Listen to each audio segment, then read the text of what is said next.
बिस्मिल्लाहिर्रहमानिर्रहीम, अस्सलाम वालेकुम। मैं हूं आपका होस्ट उस्मान ज़ेब और आप देख रहे हैं YouTube channel Usman ज़ेब। Ayesha Salman case, आज उनकी पेशी थी। क्या अपडेट्स हुई ये मैं आपको बताऊंगा, लेकिन उससे पहले मैं आपको एक बात समझाना चाहता हूं कि ये केस इस टाइम पे है क्या। ये केस हाई कोर्ट में चल रहा है या फिर ये केस सेशन कोर्ट में चल रहा है। मुझे बहुत ज़्यादा मैसेजेस आए जिसमें पूछ रहे हैं जी ये केस तो आपका हाई कोर्ट में चल रहा है, कुछ लोग बोल रहे हैं नहीं जी सेशन कोर्ट में चल रहा है। मैं आपको थोड़ा सा इसकी नोयत समझाता हूँ कि केस इस टाइम पे क्या है और ये केस जब इसकी स्टार्ट हुआ था तब इसकी क्या नोयत थी और अब ये केस कहाँ पे खड़ा है। सबसे पहले मैं आपको ये बताता चलूँ कि सेशन कोर्ट में ये केस जब दायर किया गया था, कुछ पेशियाँ वहाँ पे हुई थी, उसके बाद सलमान की ज़मानत वहाँ पे कैंसिल हो गई थी। फिर सलमान क्या करता है, हाई कोर्ट के अंदर अपनी ज़मानत अप्लाई करता है और हाई कोर्ट से उसको ज़मानत मिल जाती है। और अब जो प्रोसीडिंग्स अभी चल रही हैं ये हाई कोर्ट की चल रही है, यानी यहाँ से अगर सलमान की ज़मानत कन्फर्म होती है तो फिर उसके बाद सलमान सेशन कोर्ट में जाके वहाँ से उसका प्रॉपर केस चलेगा जिसमें फैसला होगा कि इस केस को डिसमिस किया जाता है या फिर सलमान की गिरफ्तारी होती है या जो भी होता है। ठीक है, यानी कि केस अभी सिर्फ जो उसका प्री अरेस्ट बेल है उसका हाई कोर्ट में चल रहा है। यहाँ से जब फैसला होगा दोबारा सेशन कोर्ट में जाना पड़ेगा। अब ये केस जाहिर बात है, ये आयशा ने जो केस किया ये रेप का केस है जिसको हम जनाबिल जब्र बोलते हैं। मैं थोड़ा सा आपको स्टार्ट से बताता चलूँ कि ये केस बहुत ज़्यादा स्ट्रॉन्ग होता है। कैसे, जब उसने सलमान पे एप्लीकेशन दी थी उसने क्या किया था, उसने एक एसपी साहब को ये एप्लीकेशन दे दी थी। फिर एसपी साहब ने अपने आईयू को बोल दिया था कि भाई इसकी इन्वेस्टिगेशन करें। फिर उन आईयू साहब से मेरी भी मुलाकात होती है, मैं जाकर उनसे पूछता हूँ, मैं बोलता हूँ कि ये मामलात हैं, आप मुझे समझाएं कि क्या होगा इस केस में। उसने बोला कि भाई हर सूरत लड़के के ऊपर एफआईआर होगी। मैंने कहा ये आप कैसे बोल सकते हो, आपके सामने सारे रिकॉर्ड्स पढ़े। उसने बोला मुझे रिकॉर्ड देखने की ज़रूरत नहीं है, हमारा ये डेली का काम है, हमें पता होता है। और दूसरा उसने बोला भाई ये औरत कार्ड है, ये रेप का केस इतना हैवी केस होता है कहते हम बोझ नहीं बर्दाश्त कर सकते। उसने बोला जी मेरी ख्वाहिश है कि जल्दी से इस पर एफआईआर हो जाए और मेरी जान छूट जाए, क्योंकि उस पर अगर एफआईआर होती उसके बाद ये कोर्ट्स में चलता उसकी जान छूट जाती। फिर क्या करते हैं वो जी कि उसके बाद इस केस को थाने के अंदर दोबारा रेफ़र कर देते हैं, फिर थाने से एफआईआर हो जाती है। अब जब एफआईआर होती है ये केस फिर आगे चलता है सेशन कोर्ट में। अब मियां इशफाक साहब भी उसमें आ जाते हैं, सलमान बड़ी कोशिश करता है, फिर उसके अंदर कुछ सबूत दिए जाते हैं, फिर मीडिया के ऊपर इंटरव्यूज़ होते हैं, इंटरव्यू में भी कुछ बातें चलती हैं। अब होता क्या है कि आपको पता है केस बड़ा है, हमारी जो सेशन कोर्ट है वो इस चीज़ को अफोर्ड नहीं कर सकती। सेशन कोर्ट क्या करती है, सेशन कोर्ट अक्सर ये सोचती है कि बड़ा केस है, ये ना हो कि हम लोग इसकी कुछ इसमें कर दें या माफ़ कर दें या फिर सज़ा दे दें, तो फिर यह ना हो कि इसका जो बोझ है वो बर्दाश्त ना कर सके। आपको पता है लेवल होते हैं ना, हाई कोर्ट है फिर सुप्रीम कोर्ट है। अब सेशन कोर्ट क्या करती है, सलमान की बेल को खारिज कर देते हैं और उसके बाद सलमान को हाई कोर्ट जाने देते हैं। जिस दिन होता है मेरा ख्याल हफ्ते वाला दिन था, उस दिन फिर कोर्ट से ऑर्डर्स नहीं निकलते इसकी गिरफ्तारी के, खुद टाइम दिया जाता है। कोर्ट की अपनी कुछ टैक्टिस होती हैं कि अगले को टाइम मिल जाए जाके अपने आप को वो बेगुनाह साबित कर ले।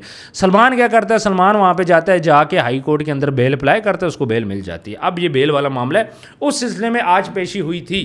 अब चूंकि औरत कार्ड का मामला है, अभी भी यही गुमान किया जा रहा था। अब हाई कोर्ट एक बड़ी कोर्ट है, हाई कोर्ट कुछ चीज़ों का बोझ बर्दाश्त कर सकती है, तो हाई कोर्ट यहाँ पे फैसला देगी कि सलमान को गिरफ्तार किया जाए या फिर सलमान की बेल कंफर्म की जाए। जब सलमान की अगर यहाँ से बेल कंफर्म होती है दोबारा वो सेशन कोर्ट में जाके अपना केस लड़ेगा, इसका मतलब है कि वो स्ट्रांग होगा, तब उसके हक में आएगा ये फैसला।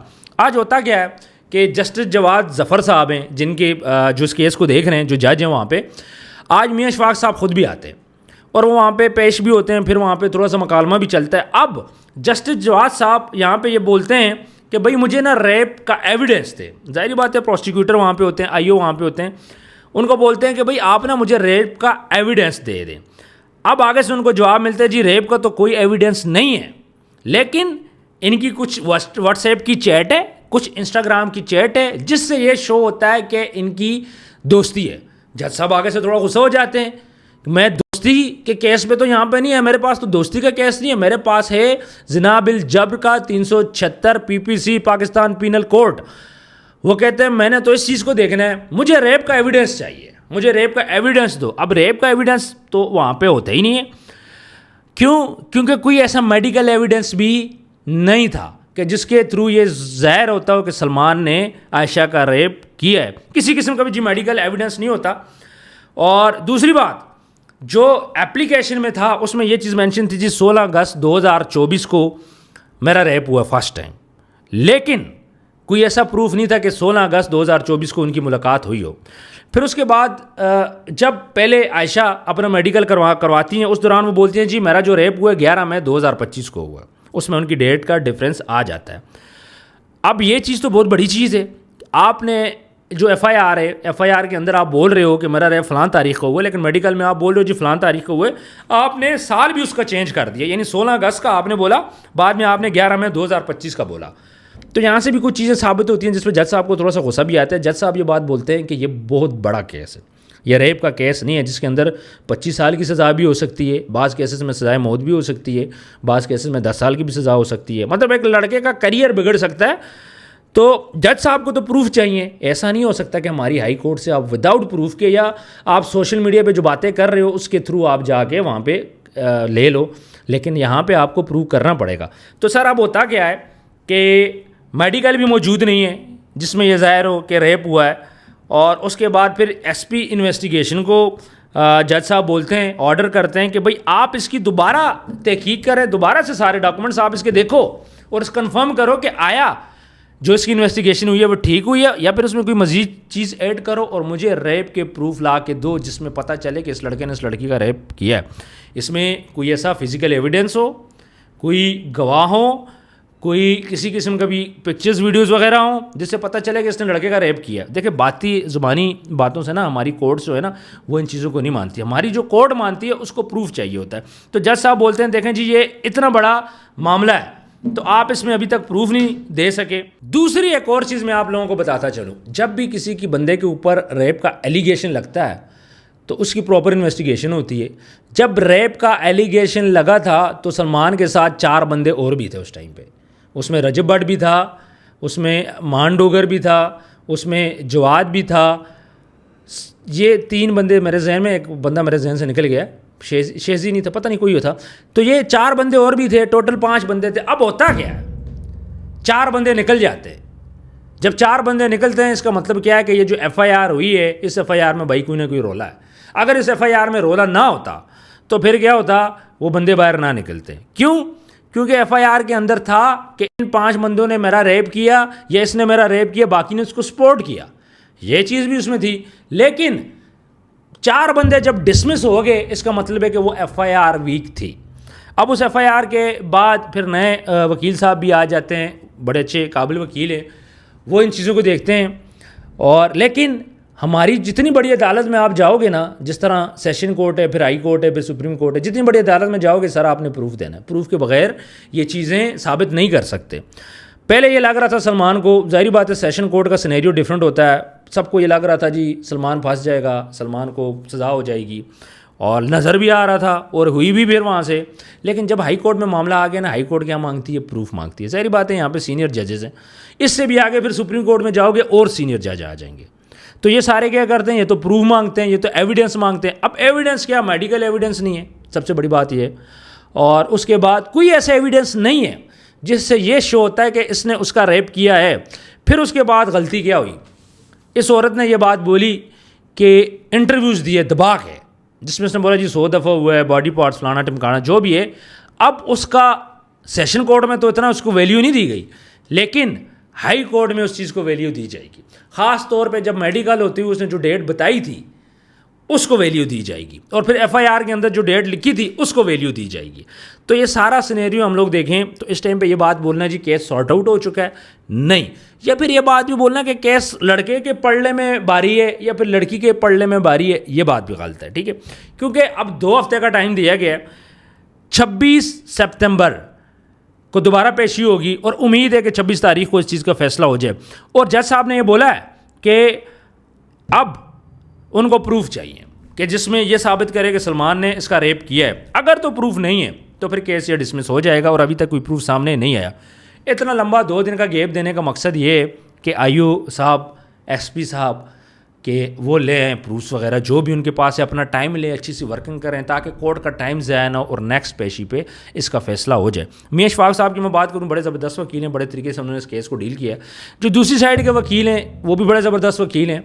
अब इशफाक साहब के थोड़ी सी प्रोफाइल हमें हाई लग रही है, क्योंकि उन्होंने इमरान रियाज साहब का भी केस किया, 9 मई के केसेस भी वो देख रहे हैं, और अभी इस एस्ट्रोलॉजी का इकरा कंवल का केस भी वो देख रहे हैं। तो काफ़ी केसेस वो देख रहे हैं, रजब भट्ट के केसेस वो देख रहे हैं, तो हाई लेवल केसेस वो देख रहे हैं। और आज वो आए हैं, तो उनके आने से हमें बहुत ज़्यादा चीज़ें क्लियर हो गई। ये सारी बातें उन्होंने बोली हैं वहाँ पर, ये सारी बातें उन्होंने की हैं। इससे पहले हमें लग रहा था कि भाई सलमान का केस थोड़ा सा वीक है, लेकिन आज के बाद हमें थोड़ा सा फील हुआ कि सलमान का केस ठीक है, लड़कों के लिए भी कहीं ना कहीं स्पेस ज़रूर मौजूद है।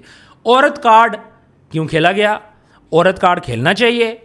फिर उसके बाद सोशल मीडिया पे आके शोर शराबा होता है। देखिए, मैं यहाँ पे डे वन से एक बात बोल रहा हूँ कि मैं सलमान का फेवर नहीं कर रहा।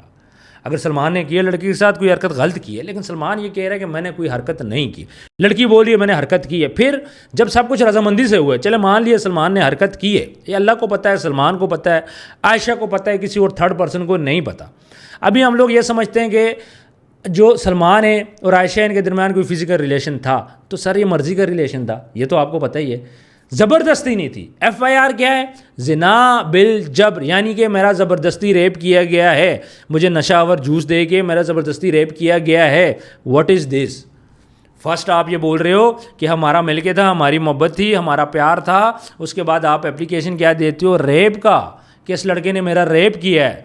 उसके बाद आपने मतलब किसी लड़के का, देखें बहुत बड़ा एलिगेशन है, किसी के ऊपर भी जब 376 का लग जाए, इसका मतलब है कि उसके लिए बहुत ज़्यादा परेशानी है।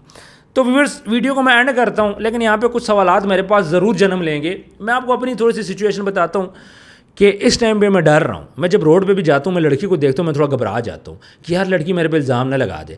पाकिस्तान के अंदर ये औरत कार्ड कब तक खेला जाएगा? पाकिस्तान के अंदर इस टाइम पे औरत सेफ़ है, मर्द सेफ़ नहीं है। मरीम नवाज़ साहिबा को भी ये चीज़ देखनी चाहिए कि औरत कार्ड इसको बंद होना चाहिए। अब यहाँ पे औरतों का मसला क्या आता है? एक तरफ से आयशा उठती है सलमान की तरफ, दूसरी तरफ से फातिमा उठती है रजब के ख़िलाफ़, ज़ारा मलिक है वो रजब के ख़िलाफ़। मेरे कहने का मकसद ये है कि ये लोग तो सोशल मीडिया पे मशहूर हैं, इन्फ्लुएंसर हैं, इनकी फैमिलीज़ में कहीं ना कहीं ये बात उनको पता है, उनके दिमाग में बैठी हुई है कि हमारे बच्चों के साथ ऐसा हो सकता है।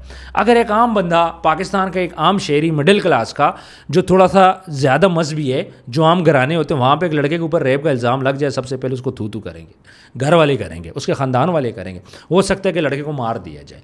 लेकिन यहाँ पर चूँकि वो सोशल मीडिया से मुंसलिक हैं, फिर रजब के ऊपर भी ये चीज़ें चलती रही हैं, सलमान के ऊपर भी चल रही हैं, उसके घर वालों को कहीं ना कहीं पता है कि हमारे बच्चों ने ये चीज़ें फेस करनी है, क्योंकि उनके काम मामलात ही ऐसे हैं।